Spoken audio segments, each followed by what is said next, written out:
Boom. There it Them, is. baby. Them there, baby. That's Greg. I'm trying to point to your Dead South shirt. And that is Jeff. Yep. And we are the 40-40 men. And This is the Dead South. This yes. is the Dead South. We should all be listening to because they're a fantastic Canadian band. From Saskatchewan or Manitoba?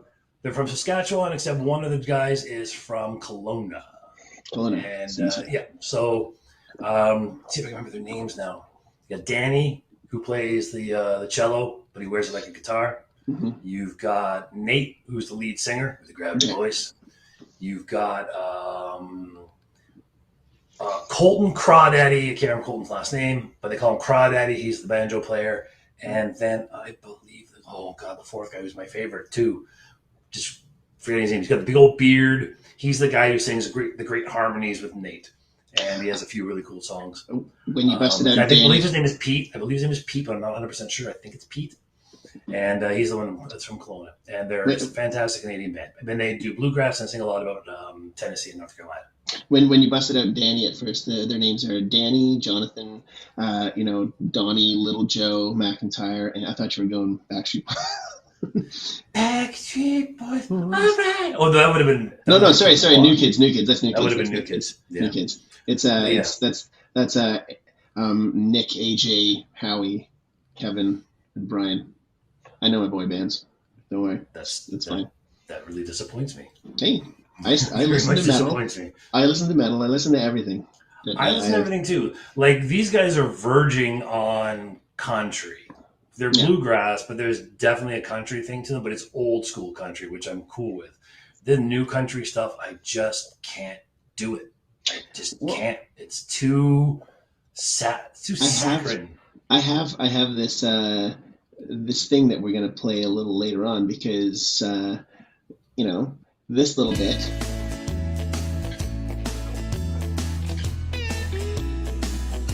Because we're going to do our farm report and the guys that need to take a step up, right? So I figure that's a good bump up for that. But there'll be a few for that, but there's also going to be a few for other players who might have or even people within the organization who are not players at all. Well, we can do a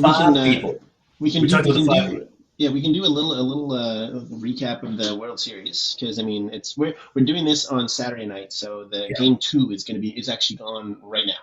It's going to be starting in like a minute. Probably just started, yeah. The first game was interesting. What the hell? I thought the World Series. I thought Houston was going to. Okay, yeah, sure. Bryce Harper, that home run he hit. Yeah. Like, you talk about starting to cement your legacy. Well, that home run was. I mean, he hit it exactly when you needed it. Yeah. Like, it was just like the perfect shot. He's got the 6th highest OPS in the history of postseason baseball at this point. For those who thought he was maybe overrated and stuff, I threw myself in that category because he has an awesome year and then a down year and an awesome year and a down year and an awesome year and a down year. And he's primarily DH now because he's been hurt. But that being said, he's smashing the crap out of the ball. Yeah. I count myself as one of those that thought he was overrated, and I'm eating my words at this point in time because he's actually showing up at the right time. He was hurt a lot this year, but when he came back, you see what happened. Like, they were kind of it wasn't just Rob Thompson, which has been a great story of the Canadian, which is really funny considering that he was with the Yankees for so long. Like 20 years he was with the Yankee organization. It took leaving the Yankee organization to finally get a shot at it, only because he followed Girardi. And that's we've got Jays that have had that, right? Like, think how long that Batista was in the Pittsburgh organization and didn't know what to do with him. They had him twice, and brought him back, let him go, brought him back and let him go, and then we picked him up, and then Well, Rob Thompson's he's been a great coach for a long, he's been well regarded for a long time. That's why he got the interim job and Girardi went down. I think and you know what it is? It's that Canadian calming influence, especially with the guys they have, because they got a lot of guys who club. They're not the greatest defensive team in the world. I mean, they've been all right. Alex Baum has picked it up for them, which has been good because his third base play was really bad. I also saw yesterday. I don't know the name of the shortstop for the Phillies offhand, but the game yesterday was the first World Series in history that started 2 rookie shortstops. Oh wow, that's crazy. Because you have Pena, who's been killing it, who won the ALCS MVP. Not only 6th rookie ever to win an AL or Edmundo Sosa. ALCS MVP. Edmundo Sosa. No. Oh, that's the guy for the Phillies. Yeah. Yeah. So Pena for the Astros has been killing. Like, you know what? They're not missing Carlos Correa at all. No. They're getting Carlos Correa for 1/100th of the price. Pretty much. His defense is great. He can hit the crap out of the ball. But this is the thing, right? Like I thought that Houston was just going to mush them, like it was going to be a no contest. Mm-hmm. And good on the Phillies for actually, it's 6-5, so it was a killer game. But that brings to mind what people have been talking about this thing is Justin Verlander. Yeah. Justin Verlander sucks in the World Series.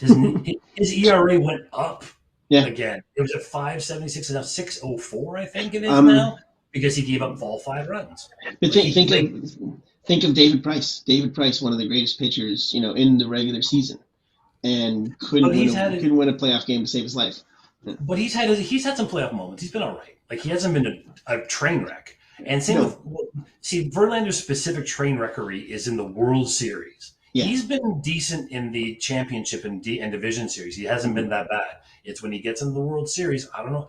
Like, first of all, he plowed through the first 10 batters. Just plowed through them. Like, you could just see it. He was in so much control. And then you got Tucker hits 2 home runs, right? Who's the guy who replaced George Springer, by the way. Yeah. So that's why they let him go, because you've got Tucker in the background. So he gets to a 5-0 lead and just gone. Gone. And that's what he does. He hits. I don't know what it is. It could be a mindset. He's going to win the Cy Young. What's that? Like it could be just like a mental block or a mindset, and it's one of those things because he's obviously good on working under pressure because he's pitched. Has he pitched a perfect game or a no hitter? It's a no hitter. He did it here with the Tigers, but he did it here with the Tigers. But was it just no hitters or was it a perfect game? No, I think it's only no hitters, but I think he threw 2 against the Jays. One here and one away, but that's an immense amount of pressure. Right? Yeah. But it's different. It's a different kind of pressure because all of a sudden, like if you end up giving up a hit, all right, cool, you're still winning the game or whatever, right? Well, that's the thing. What changes from the first 3 in the 3rd innings? He was dominating. If you're talking mentality, he just all of a sudden his brain shut off? Like, it's weird. It's like you can give up a hit here and there. The dude's going to win the Cy Young Award. Yeah. Like, he's going to at 39 years old. Winning the Cy Young and also missing the first month and a half, 2 months of the season as well, like with an injury. Yeah, well, he missed a bit, not that much, but he missed a bit of time for sure. I thought it was at least a month and a half. Man, if it's a month and a half, I don't think would he have qualified for anything if he missed a month and a half for any of the awards. Okay. Okay.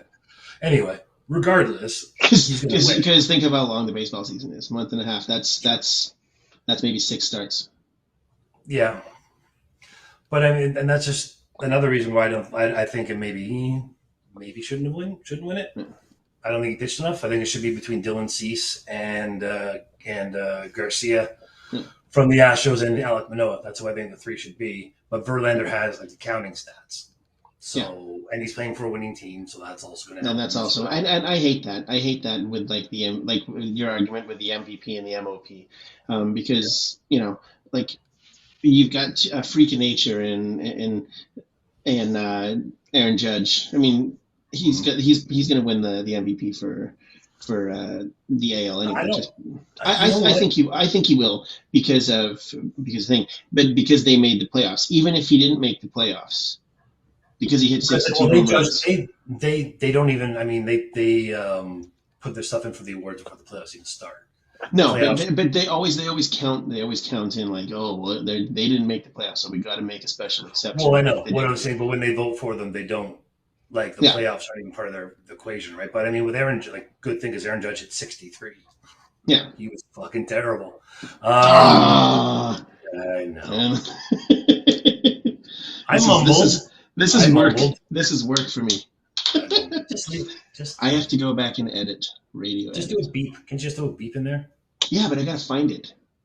Okay, Sorry, it just naturally came out of my mouth because. Oh, dude! The amount of times I have to catch myself, and the only reason I think Aaron Judge may not win the MVP. This is the only reason why he may not win it is because he didn't get the Triple Crown.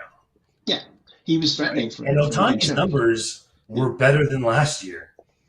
Yeah, when he won. So, but that's the thing. That's the thing. Is like you're gonna have Ohtani who, if he concentrated on pitching or if he concentrated on hitting, he would be a god in either, right? And he does. Yep. He's pretty much a god in both.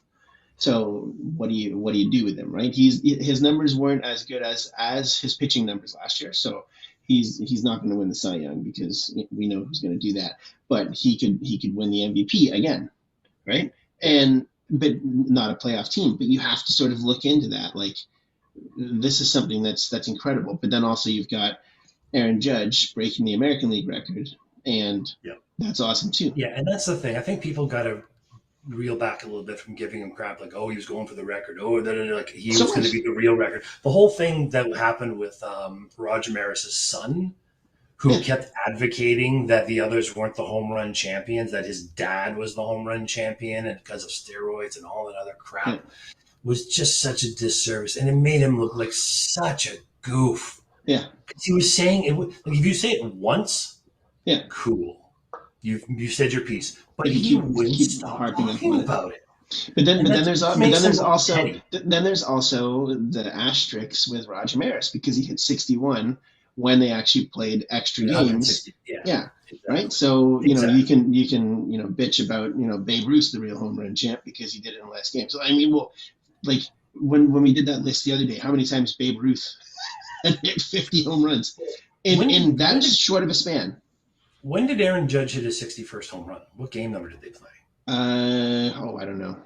Was it within? I don't remember. But yeah, it would have been. If it was within the 150. It was within the one. Yeah, it was. Then you could technically, if you want to get rid of all asterisks, say Aaron Judge is the home run champ. No asterisks. Because he was sitting on. He was sitting on 61 for a few games because it was 2 games before he came to Toronto, and it was the last game. So and then they had a 3 or 4 game series left after that. So yes, it could have been like it could have been 153. Yankee game 155. Okay, I knew it was like right within so close. Yeah. Damn. Because that would have just eliminated so much conversation if he did it in 154. That's kind of awesome. So he basically tied the record in 154. Yeah. So technically, he's the home run tied with. If you want to get rid of all the asterisks and all the woulda, shoulda, couldas, he is now tied for the best. But I mean, the other reason that the record wasn't getting broken by other people are like, because he's a Yankee, blah blah blah. It's like, well, the other people who were going for the home run record were all in the National League. So, it's nothing to do with the Yankee or whatever. It's to do with like people are just you know what? People are getting dumber. We were talking about this off air, but people are getting stupider. Yeah. What time we at? Well, we can bust away to a commercial. Give me a sec. Yeah, we should probably do that, and then we'll discuss her. All right.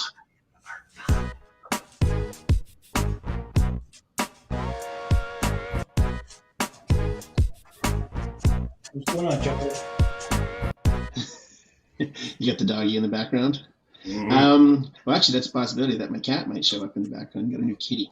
But anyway, we're talking about beer instead of cats right now, and this is a beer commercial. No, there's not going to be classic rock and a ridiculous cottage by the lake with girls in bikinis trying to sell you schlock beer. There is a girl, however, who is a brewmaster, and she makes killer beers. It's a small independent brewery out of the south end of this nation's capital, that is this nation, Canada, and the beers are certified kosher. You'll find an incredible lineup of session ales, Vienna lagers, sours, stouts, pales, and IPAs, and also English ales that are definitely not run-of-the-mill. To my personal favorite, the Belgian Beer Snob. Tastes kind of like a Trappist ale. So they don't need to throw around the idea that your summer will be awesome if you drink their beer. They just make great beer. But if you do have an amazing cottage by the lake with jet skis and 80s rock playing in the background, it can't hurt to drink Shillow beer too. Visit shillowbeer.com. And I'm going to cut us over without the outro because we don't need the outro. I'm going to throw the farm I'm report enjoying playing with the game outro. on my new Focusrite. I'm going to So throw the much farm fun report. having this stuff. Yeah, like it's for those of you who don't know, I have made a career choice, and I am learning to become a voiceover actor voiceover person. He is leaving from the world of motocross. Competitive that's motocross. Right. Can't do it anymore. Well, because the people I talk to do a lot of stuff with Ubisoft, which does like Far Cry 6 and all those other ones. And I have people who are my professors who are main voices on a lot of very, very popular video games by Ubisoft. So, cool. And the reason it's Ubisoft is because they're Canadian. Yeah. So there you go. All right. They're Montreal. They're based out of Montreal, but they have offices here, right? Is that correct? Yeah, because we can go down and do rehearsals and record down their offices, which is downtown. Not like the downtown core, but it is. Well, no, I guess it's the kind of downtown core. Yeah. All right, but now you're going to talk about 5 players. We each have five players. We think, or executives, or anybody, 5 people who could affect what's going on with the Blue Jays in 2023. Now, remember, this is as of now. I want to do this. I want to do the farm report.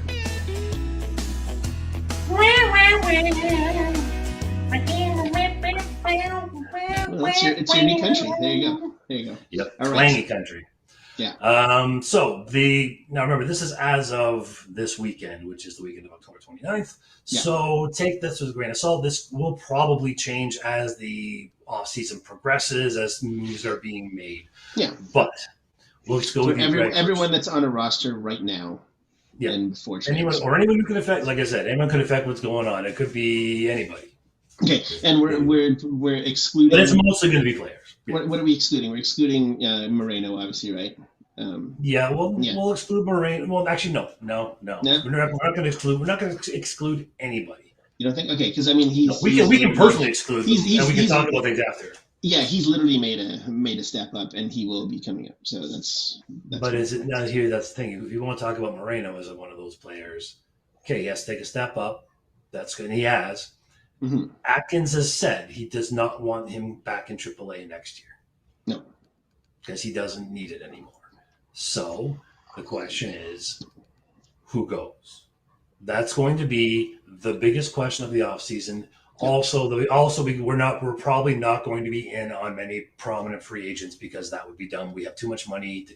We need to start using pieces to bring in other pieces. We can't just keep signing people. Yeah, because it's just going to backlog things. So I would say Moreno is important, but he is important. Things we don't know. Like I would say, if we had all 3 catchers going into spring training, it would be a spring training decision, right? But if you're talking logistics of now about who is going to bring you the best return in a trade, because this is involving a trade. Alejandro Kirk will bring you the most in a trade. Because he's made a big name for himself out of nowhere this year. He's young, and there's teams that need a catcher. Now, there's people who think that it's a crazy idea because he was the personal catcher for Alek Manoah. So why would you get rid of Alek Manoah's personal catcher? Because he's the only one that Alek Manoah is going to pitch to for the rest of his career. Yeah. Right? Like, come on. People, short-sightedness of people just drive me nuts. Like, you trade an asset. Look at it this way: Moreno will probably hit as well as Kirk, if not more. Yeah. He is more athletic than Kirk is. Mm-hmm. Now, here's the little wrench being thrown in it because you saw a little bit of it happen when he was up with Toronto in September. What if he starts to ply his trade at another position as an outfielder? Mm-hmm.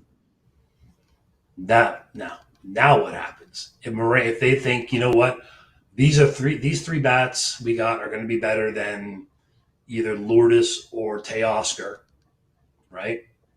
Because Jansen, I think Jansen stays just because of his seniority, because of his work with the staff, all this stuff. And either way, he's going to be the mentor to whichever one of them is. He's the leader of the club. Yeah, by far. He's longest tenured. He just is that guy.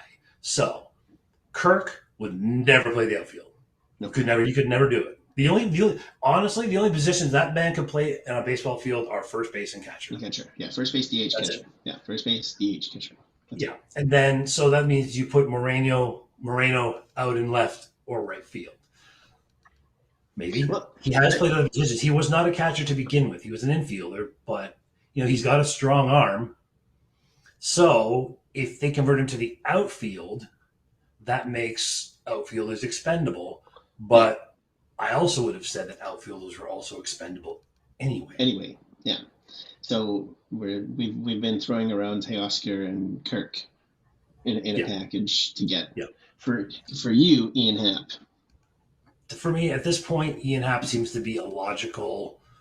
Well, if we were going to trade with the Cubs, we'd be getting Happ plus somebody else. It would have to be a major bullpen piece, or a back end starter, maybe. Well, that's what a lot of my guys that I sort of dug into seem to be pitcher slash. Okay, away from Moreno. So there's Moreno out there. So we'll go. My number one. Who's one of your guys? Other than Otto Lopez, he should take a step up. But Hayden Younger is my number one. He's 23. He's 23. But his estimated date of making it to the majors is next season, and he's got some fastball. He's got a few different pitches as well, and he's a strikeout guy. But he's pitching with AAA Buffalo at this point in time. But his ERA numbers, they're good.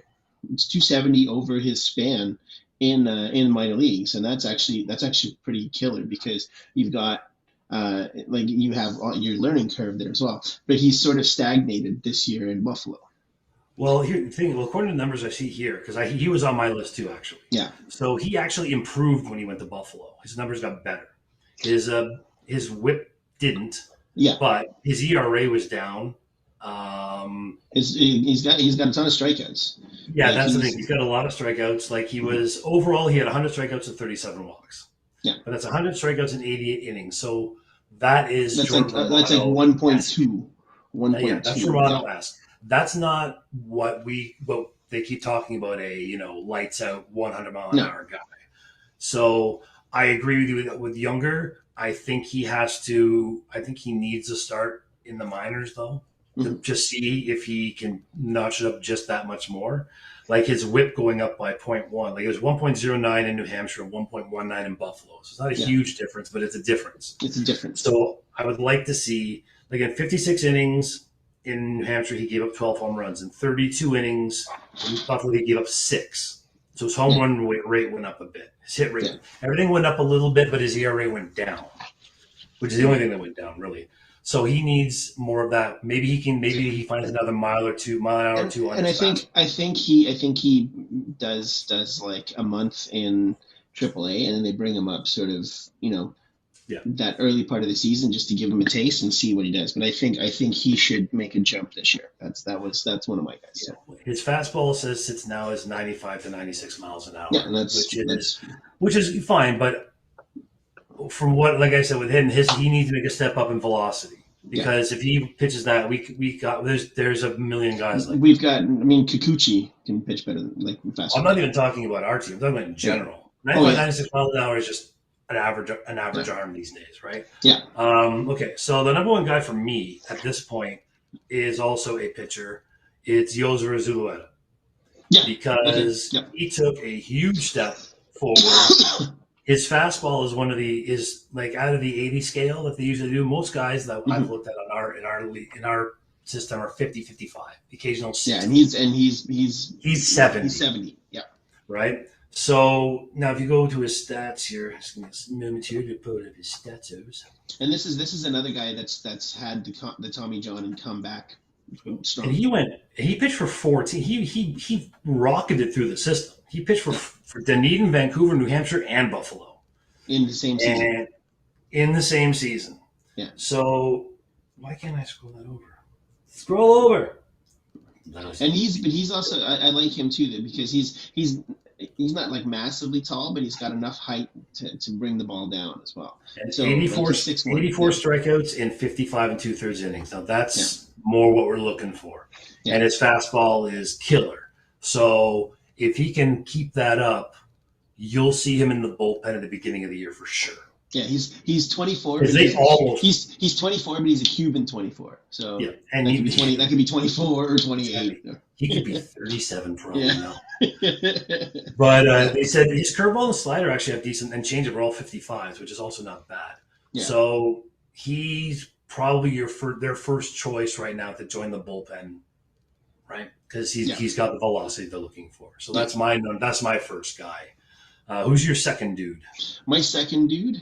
Okay, this one's out in the it's I was gonna say out in left field, but it's not. It's out in the infield. Tanner Morris, and here's the reason why. He's a AAA guy. His estimated destination to the bigs is to 2023, and you know how we're having our little problem with who should be second, who should be shortstop, should Bo stay there, should Bo whatever. If this and this is solely just to sort of promote the conversation. If this guy takes a step forward, because he's sort of mid-range in a lot of things, and he needs to sort of kick it up a notch, and I feel that he actually has the capacity to do it, because he's approaching 25, so it's now or never, right? Yeah. Like it's literally like, okay, you got to take a step up, or you're going to be a career minor leaguer, or play for Pittsburgh.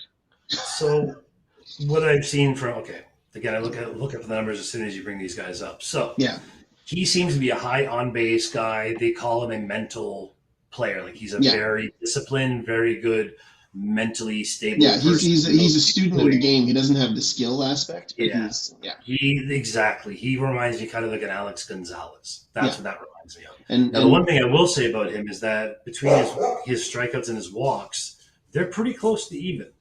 Yeah, like he's not bad. Like he started out he had one bad season, but let's see, in 2021 or 2022, 55 walks, 55 strikeouts. Yeah. That's pretty good. That's yeah. But that's the thing. I think that with him, he's a now or never guy, right? Like that's why you have to take that step, or else it's that. And he has no power at all. No. He's got 5 home leads. He has 14 in his minor clear, 14 home runs and 889 at bats. Yeah. But no power in our stadium. I would actually like to have a player that has to learn to play, because he has no power. Because all we're relying on is home run, and that's what killed us. We've had that talk about we need on base guys for sure. Yeah. But my other thing is I'd have to see. I don't know what his defense is like. Yeah. And that's the thing. Like, is he going to be Otto Lopez? No. Because that right now he's not going to supplant anybody. No. Right. So he might take a step up to be a utility guy. Yeah. And that would mean he would have to be better than Otto. And Otto's are what, 6 points? Otto's 30, yeah. And Tanner's like 18th. So he's up there, but I mean, I honestly think he's not going to be on the 40-man roster, and he's going to get taken in the Rule 5. That's what. But mine. Like the reason why I picked him is because like him, he's sort of like it's now. Like I got to do it now, or else. Yeah, well, that's why I think. Well, actually, Otto Lopez dropped. Pardon me, I'm looking at the list now. Otto Lopez. He's 17th. Yeah. So Otto Lopez is better than him in most aspects anyway. Yeah. I think Tanner Morris, because of his on-base ability, he'll get selected in the Rule 5 draft by somebody. Yeah. Because you can always take a guy who knows how to take walks and who can get like little hits here and there. And that's what I think is going to happen to him, because there's no room for him here. And at 25, depending on how old is he when we signed him? Because depending on that, he could become a 6-year free agent. Yeah. 6-year minor league free agent. So he was drafted in 2019. So he's 1 year removed, 1 year away from that. And what was Otto Lopez? Okay, hold on, I got to look at it, because Otto Lopez had like the best OPS, out of anyone last year, but because and his average was 667, because I mean he had like 9 at bats, 6 hits, yeah. So but if you look at the rest of them, I mean, he did hit. I mean, so look at 2022, Dunedin, Buffalo, take that. I think that was actually. I think it was an injury thing for him. I think that was like injury rehab before he went to Buffalo. I'm pretty sure. But anyway, yeah. But 101 hits, and 378 on base, almost a 300 batting average in Buffalo. So yeah, he has the capabilities. Yeah. That's the thing. Otto Lopez. If you look between the two of them, I think it's like Tanner Morris is just holding a spot. I can't believe he's actually as high as 18. To be honest with you, I think the only reason that's because that high is because he's in play. Yeah, and that's because the rest of the guys down like below him are like singles and doubles, right? He's a AAA guy, and it's literally he's the last AAA guy in that slot, and everyone we've got some straight up rookies kicking there as well. So yeah, I don't think Tanner Morris is long for the organization. Just don't. Yeah. I don't think he has enough of what it takes, but he might help somebody like I don't know, Detroit, maybe somebody like Minnesota, maybe somebody like Pirates. Yeah. Yeah. Okay, so my second one is, it's Elvis. Because I didn't really realize until I really hammered into the numbers, he had a really bad year. Yeah. He hit 203. His OBP was 286. He struck out 140 times and walked 40 times. But he did hit 30 home runs.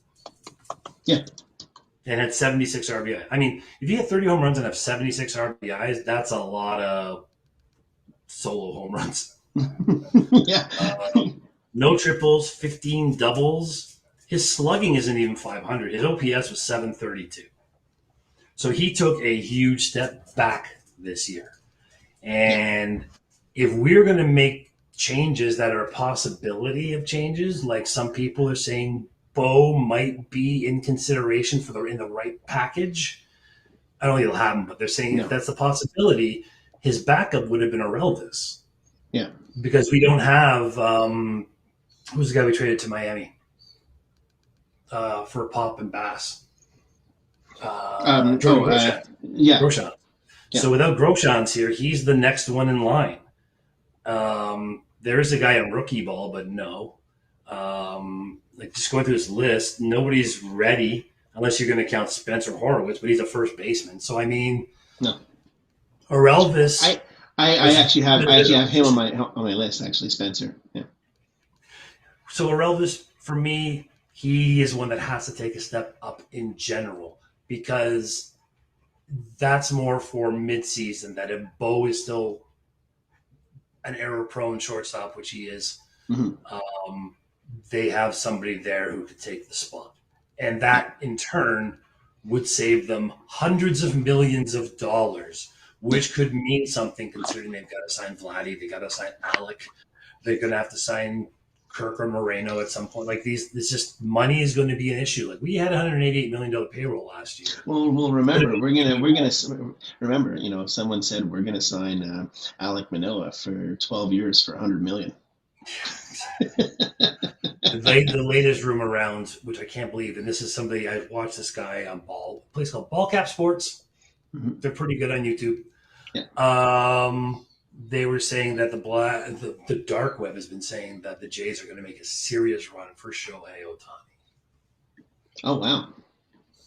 Now, when another podcast, I can't remember what they're called. I just happen to know because they were talking about the trade. They have this, I guess there's a trade online. There's some kind of thing where you can pop in trades and see if the numbers will line up, and they give everybody a value and see if the values line up. In order to get Shohei Ohtani, we would probably have to give up Alec Manoah, Gabriel Moreno, Nate Pearson, and Ricky Tiedemann. No. Exactly. This is what I don't. And there's people going he's a generational talent. Of course you get him. He's a 31-year-old generational talent for one thing. He's freaking awesome, but we're not giving away a guy that's already proven himself in the majors that could have been a Cy Young guy this year. Nate Pearson, who is due. There's no. I don't know. People just Toronto either likes lunch pail people or super duper stars. Yeah, that's what Toronto fans like. They like the John McDonalds, the Ryan Goins, those kind of dudes, Reed Johnsons, the Travis Slayers. Or they like Vladdy. Yeah, the super duper stars. Yeah. There's no in between for these people. fucking nuts. Yeah. Anyway, that's my second one. So, what were you going to say about Aurelius? Sorry. I fully agree. Horowitz. Mine is Horowitz for three reasons. A, because he has the outfield possibility as well, and if this is a big if as well, he's 24, he should be coming up right now, because his power is decent. Like his power's good. Like he's got his average is above average.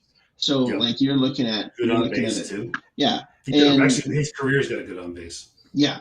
And he's 850. Yeah, he's 850 OPS as well. So I'm like, all right, I'm good with that.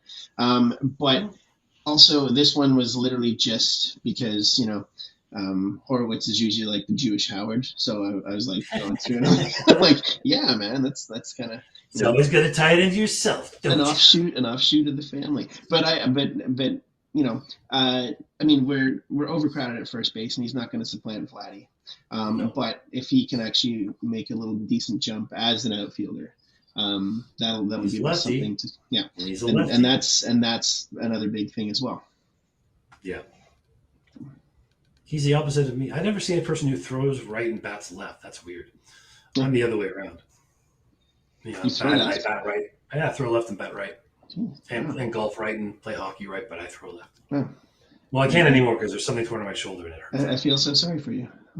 Yeah. So no, I'll go with you. Yeah, I can see that with Spencer. I think he's still rated by a lot of pundits as a 4A player. Yeah. But I mean, he can never prove it till he's given a chance. And I mean, he's obviously made the case that he deserves some semblance of a chance. Mm-hmm. Right, so why not? Like, I hate to lose another lefty hitting first baseman. And this is like we're talking about. You got to make that push, and he needs to make that push, because if he's considered a 4A, he should be considered a major league player. Yeah. Okay, so now this is more of a down the road kind of person for me, but I chose him. I looked at him at first because Emmanuel Beltre. Nope, it's just like his name, Tucker Tillman. Oh, Florida Coast State rookie ball guy. Yeah. Now he's a switch hitter. He's got good bat speed from the left side apparently, but he's better hitter from the right. So that's all right. And he's a child too. Like he is 18. Yeah, he's a kid. I mean, he was. He's going to be what he is. But I mean, in Bluefield, he hit 289 with almost a 400 on base percentage in 11 games. I mean, he did strike out once per game practically. We only, slugging wasn't up there yet, but I mean. So he's a Blue Jay. Awesome. Yeah. He's a Bluefield Blue Jay. Bluefield Blue Jay. I don't know where Bluefield is, but anyway. Ohio. So, all right. So that's the kind of guy, like, he's one of those, like, if he can take a step forward again because of his youth, and if he really starts showing something this year or next year, then that'll start pushing the other guys. Like that's the thing. We need guys from the minors to be pushing for the majors. We need that West Virginia. Bluefield, West Virginia. I like West Virginia. That's a place. But we need a constant push. And right now we've got that gap we talked about between the low minors and the high and like the Blue Jays. We have prospects in there, but only a dabble of prospects. But below that, there's a whole bunch of them. Like if you go through the list that we're going through, because like 10 years ago, like Lansing and New Hampshire, that was where everything was coming from. Like Buffalo had nothing, and now all of it is sort of up, and there's nothing to replace it. 8, 9, 10, 11, 12, 13, 14, 15. 15 of the top 30 players for the Blue Jays right now in the prospect system are in A ball or lower. Yeah. 15 of them. That's half so that shows you that diversity we got here. There's some in AA, and they've taken a step back. Like Elvis took a step back. There really is a lot of AA guys here. Who else we got here in AA? Boy, I really got to go through the list. Oh, Trent Palmer. He was he's on my list. Yeah, and I have him too. Yeah, because he's another one of those guys who. His fastball is only at 50, but He's got consistency He's to him. he's I see him as like they have him as a bullpen guy, and I see him if he can actually stretch that fastball a little, increase that fastball, he can actually be a solid bullpen guy because we're missing that right now. Yeah, he's got to get it going. But here, this is the thing that kills me again. He's another guy in our system who doesn't throw like ridiculously hard. Yeah, he's we 96. got so many 50s. We've got so many 50 like grayed out 50s. You know what? And the thing, we have been decent at doing international drafting to a point. Mm-hmm. Our international drafts have been awesome when it comes to position players, but I don't know why we don't draft more pitchers. Well, because we don't. And then all these guys with look at Baltimore's closer, right? Who killed it, the big dude. He's from Venezuela. You've got their closer before that, I think, was Dominican. You look at the guys who are pitching in the bullpen for the Phillies, Sir Anthony Rodriguez. He's not from the States or Canada. These are foreign international signing players. We don't sign pitchers for some reason, and I don't understand it. Because these high velocity arms are not coming from the States. They're not coming from Canada. They're coming from the Dominican, Venezuela, all those places. So for whatever reason, I don't get why we don't draft more pitchers. Well, here's a fun one. Okay, I don't know if you know about this guy. This was just sort of like an addendum that I found, and this guy's Hagen Danner. You heard about him? Hagen Danner. Yeah. He's the catcher turned pitcher who can throw 98. Yeah. And I'm like, all right. Oh, look at Anthony Goetz did it. He was in the bullpen for the Indians because he was throwing 99 miles an hour. Yeah. We need to start finding arms. Yeah. We need to start finding arms that are not A and below. And we have him in the Arizona League. He's in actually no, he's moved up to Double-A right now. But I mean, like, he's a guy that converted from a catcher to be a pitcher. And I'm like, so he knows the mechanics of the game. Exactly. And he can hit. Like, he's not a killer hitter, but like he's a pitcher that can hit better than most pitchers, except for Ohtani. Well, okay, so here's another interesting name that I found, and this is more of a rotation guy who could, if he makes a decent another step forward this year, could be even considered for the rotation towards the end of the year if things aren't working out. Sam Roberts. Yeah. And I saw that when he's the Dutch guy, right?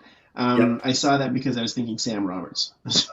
That's exactly what I thought too. He should be with a Canadian team just for that reason alone. Yeah. But no, he's in the 3.23 ERA in 111 innings pitched. He had 116 WHIP.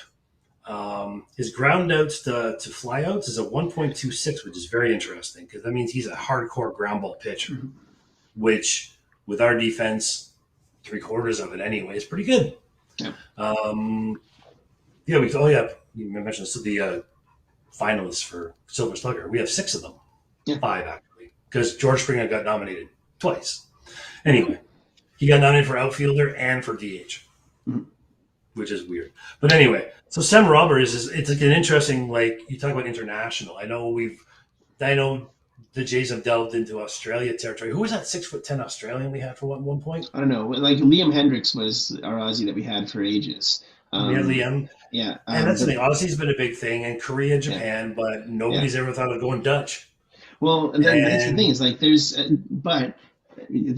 actually are a few Dutch guys because Curaçao as well is a Dutch protectorate. Yeah. And some of these guys that are from the Netherlands actually go there. Wasn't Andrew Jones in that category? Yes, he is. Yeah, but some of these guys that show a little bit of a flair for it in Holland, like in the motherland of the Netherlands, they'll go to Curaçao because it's still the same. Yeah. Keep talking. I'm listening. Okay. Well, this is the time, children. Yeah. Worship this is me. live. Worship me. I am your God. I apparently have taken over control of. There we go. For once. There we go. He's back. I couldn't convert people. I wanted them. Charlie's now standing at the door, going like, "Oh, you want me to go outside? I think I'm just going to lie down in the door so you can leave it open and freeze the whole place." Thanks, Chucko. Okay, so back to the prospectus. Who's the next prospect you were talking about? Oh yeah, this one's kind of a fun one. It's way down the list. But he's like super young. Where? Like not super young. He's 20. Irv Carter. He's an A-ball guy. Yep. And he's another one that's, like it's saying like 55 on his fastball, 55 on his slider, but he's 20. And, and given the right little bump, I think this guy, because he's throwing like 94 right now, and Yep. a 20-year-old that can actually, that can pitch well, you can actually increase that by hopefully like about 4 or 5 miles per hour. And I'm hoping that they can pull that. But he's 20 and he's in single A, and he's 6'4" as well, so he's got like a good amount of sling that he can throw that too. So I like the big pitcher kind of deal, right?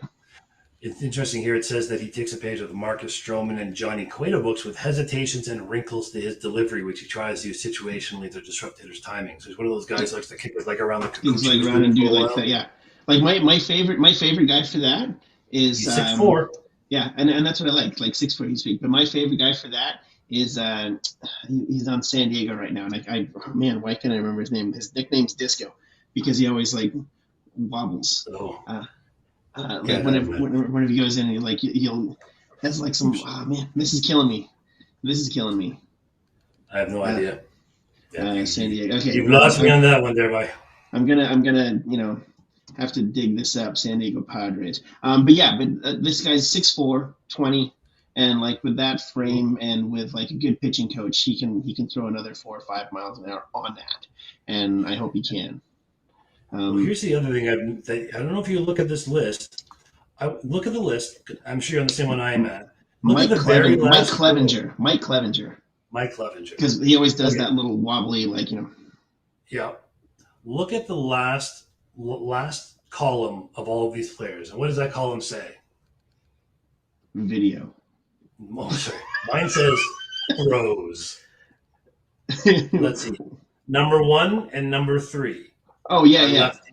And every other person is a righty. Whether it's a pitcher or There's Brandon Barea. Brandon Barea is Barrera, lefty. Barriera. Yeah. And Ricky Tiedemann. That's it. Yep. That's it. Now, I know you're supposed to draft the best player available. Yeah. But how does that ever work out? Is it always the best player available at the end of the day? No. Yeah. That's why Mike Trout went 23rd in the first round. Mike Piazza, the last pick, he was like 1,000 and somewhat. As a favor to Tommy Lasorda too. Yeah, I think it was like 1,635 or something ridiculous like that. And that was literally the last pick. So I know you're not supposed to pick to need because need changes and it's never going to kind of correlate between. But just start getting some lefty arms in there. Yeah. Just do it. Just draft a lefty. Like, I don't get because then you know what? At some point, some other team might need a lefty when we have some lefties and we can trade them. And I know the reason we draft middle infielders is because we think of them as trade bait. I know that's what they think. Mm-hmm. But unfortunately, we did that. We did that to get Barrios, which is great. Mm-hmm. Hopefully he'll come back to form like he used to pitch. Yeah. But both Austin Martin and Senny Wood Richardson are not doing so great. No, that was last year when we had like 7 middle infielders, in like ready to come up. And that's the thing. So I mean, that's what I mean. We had them because that's what we draft. Yeah. That's why we have all those guys. But unfortunately, you need to diversify a little bit more. You can't just rely on them for trades because not everybody's going to trade, which has been obvious because how many people are crapping on the Blue Jays because they didn't have what people needed at the trade deadline. And we couldn't get Luis Castillo or anybody like that because we didn't have what other teams wanted, which is pitching. Mm-hmm. People they don't want middle infielders right now. They don't. People want to build their bullpens because it's turning into a bullpen type game these days. Which is weird because we've had pitchers go deeper into the game this playoffs than they have in 15 years, which is really strange. We do have a left-handed pitcher, although he's going to be out for the full next year. A left-handed pitcher, Ryu. Yeah, and that's. I mean, Tiedemann, if he could knock on the door, but I don't think they'll let him up yet. Yeah. Berriera, he's 2 years younger. He's not going to come up there. And then there's no more lefty. I mean, I'm not saying you have to have a lefty, but it's like our batting order. Yeah. It's all right-handed. I mean, you've got to have diversity in there somewhere. I mean, part of the reason the Phillies made it is I know that their defense sucks, but they have flexibility in their lineup where they have lefties and righties. So as we've talked about continuously is when you get a whole right-handed batters, you're always slider away, slider away, slider away, slider away, slider away, slider away. And, all the time. Looking down out of the top 30 prospects, there's 6 left-handed batters. Yep. That's it. I mean, granted, there's a lot of pitchers in there, but pitchers hit in college, pitchers hit in the minors. So that is greater than the average number of lefties in the world. Like only 12% of the world is left-handed. I get that. But although, did you know that 90% of male cats are left-handed? Cats can be left-handed? Yeah. When they swat things, like male cats always go lefty. Like they'll hit left first. It's like a literal southpaw, a paw. Okay. So another person on our list. How much time do we have left, by the way? We have 9 minutes. Okay. So I don't think we'll be able to do our full 5 because I think we've went in 3 each. No, we've delved enough into it, yeah. Okay. The biggest one right now, who above anybody else in the organization, about taking a step forward. John Schneider. I mean, to a point. I think Pete Walker's on that list a bit too, because as we've said, Pete Walker's played Magic with a lot of players, and he had this thing about being a magical creator of greater pitchers. But I mean, Robbie Ray and Yusei Kikuchi were kind of the same type of player going into when they arrived here. One did well and one didn't. Mm-hmm. And our bullpen, I'll think of all the young pitchers that we have in the organization that had never made Anthony Kays and the Thomas Hatches and all those guys who were supposed to be our depth who crapped the bed. They're not even in the top 30 lists anymore, right? So Pete Walker, I think, is very important this year, but I think the most important is going to be Ross Atkins because he has taken a lot of flack for not making some moves and staying the course, right? Like we're building. We're now in, technically you could even say, some people might say the second of a 5-year window, some might say the third year of a 5 year. I always love how everyone gives these 5-year windows. When did this become like the norm? The windows are usually built around the young talent before they become a free agent. That's what I know, but I love the fact that it's like a 5-year window. It's always like, this is his 5-year window. Because between when Vladdy comes up and then Vladdy goes to free agency, it's about 5 years. Yeah. Right? That's your window of with that core coming into before that's in theory, like, Yeah, but I mean, you're talking about like George Springer's 5-year contract and all the contracts together, how they line up, where the payroll is leading into. 2023 lops off a lot of payroll. There's some disappearing in 2023, but this year we don't have a lot of room to play with. But that was the thing with JP Ricciardi. It was always like, it's 5 years, and then everyone goes, well, it's 2 years past his 5 year because he did I think it was 7 years. Yeah, I mean, eventually that 5 year he was the one that mentioned the 5 year. Yeah. Well, 5 year windows can turn into a perennial contender, like the Dodgers. Like that 5 year window, like you just keep drafting well and running your system well. The thing is, Ross now has to treat this team like the big league team that we are. The big league team that we are. Like we are the 3rd largest city in North America. Yeah. The other 2 large cities have 2 teams each. Yeah. I don't think we need 2 teams. We just need the one. We don't need 2. Yeah. I mean, but we should be spending like them. I'm not saying like throw money around like crazy, but I mean, the Kikuchi signing shouldn't handcuff us from making other moves because of the price that it's at. Who knows? Kikuchi could come back and be great. We don't know that. He's been a good pitcher before, so I will only give him benefit of the doubt. That's another guy who's got to take a step up. That could make changes, by the way. He was another one on my list. Okay. But Ross Atkins has to make the right moves now. Like he has to make ones like if you're going to trade Alejandro and Teoscar most likely. You got to get and something maybe good back. a young arm somewhere. You better get something good back. Like he needs to make sure he gets a quality left-handed bat, and he needs to make sure he has two more arms that can throw 100 miles an hour in that bullpen. Mm-hmm. That's what we need. We need another lefty not, and 200 miles an hour. Yeah. And we're not, apparently there's talk that we're not going to be able to re-sign Ross Stripling. That's what's being bantied about now, is that he's going to want more than we're willing to give. And it's a bit of a risk because of his age and blah, blah, blah. I mean, I'd love to have him back, but that leaves two spots in the rotation. So that trade you make has to fill two of those three holes, right? Ideally, outfield. I mean, we could sign a Michael Conforto and a Michael Brantley maybe to a 1-year deal. I still can't believe Michael Conforto didn't play it all last year, to be honest with you. That was weird to me. So we could sign one of them to the outfield, right? I wouldn't have no problem having either of them as the lefty bat because they're decent on base percentage guys. They can hit. But if I'm going to trade Alejandro and Teoscar and maybe a low arm that's got some, talk about it, like a CJ Van Eyck or something like that, then we better get ourselves a decent damn starter and a good bullpen piece. And that's going to be very, very difficult because everybody wants the same thing. Yeah. So Ross needs to make the right move. Like this, I've given Ross and Mark a lot of leeway because of what they were dealt when they got here, and they've done so much for this organization. Because we did bet the farm in 2015, 2016, literally, and it almost worked. That's what they're there for, right? Anthopoulos did what he had to do, but he stripped us bare.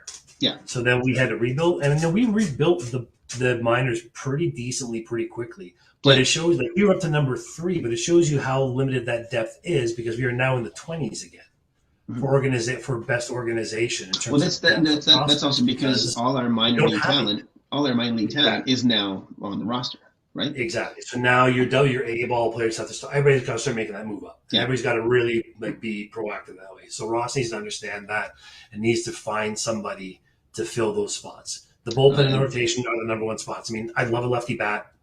But we can, like I said, we could probably sign one and be fine, hopefully. But he has to be able to play center field too. That's the other thing. That's why I think Ian Happ's a good get. And I don't think Ian Happ would cost a lot.